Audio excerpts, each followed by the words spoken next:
അനുഗ്രഹിക്കപ്പെട്ട നല്ല പ്രഭാതത്തിന് നന്ദി. ആമേൻ. ഇന്ന് പ്രഭാതത്തിൽ പരിശുദ്ധാത്മാവ് നിങ്ങളോട് സംസാരിക്കാൻ ഒരു സന്ദേശം, ഒരു ദൂത് പരിശുദ്ധാത്മാവ് എനിക്ക് നൽകുകയുണ്ടായി.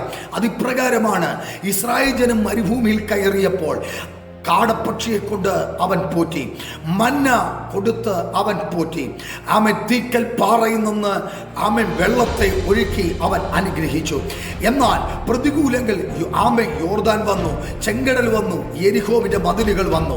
യെരിഹോവിന്റെ മതിലുകളും ചെങ്കടലുകളും ആമൻ അവിടെ ചിന്തിച്ചു നോക്കുക, സകലതിനെയും നിഷ്ഫലമാക്കി.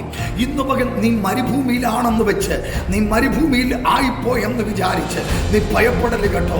മരുഭൂമിയിൽ നിനക്ക് വേണ്ട മന്നയും നിനക്ക് വേണ്ട കാടപ്പക്ഷിയും നിനക്ക് കുടിക്കുവാൻ കൊള്ളാകുന്ന ജലവും അവൻ ഒരുക്കി വെച്ചിട്ടുണ്ട്.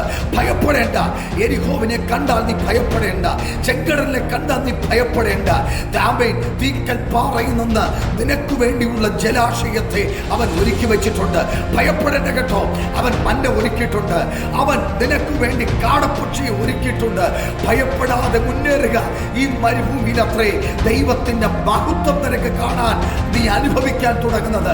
ഈ മരുഭൂമിയിൽ അത്രേ അവന്റെ തേജസ് നിനക്ക് വേണ്ടി ഇറങ്ങുന്നത്. ഈ മരുഭൂമിയിൽ അത്രേ നിനക്ക് വേണ്ടി അവന്റെ കരം ഇറങ്ങി വരുന്നത്. ഭയപ്പെടാതിരിക്കൂ, പ്രാർത്ഥിക്കൂ. അവൻ ഇന്ന് പകൽ നിനക്ക് വേണ്ടി ഈ മരുഭൂമിയുടെ അവസ്ഥയിൽ ഇറങ്ങി വരും. തീർച്ച.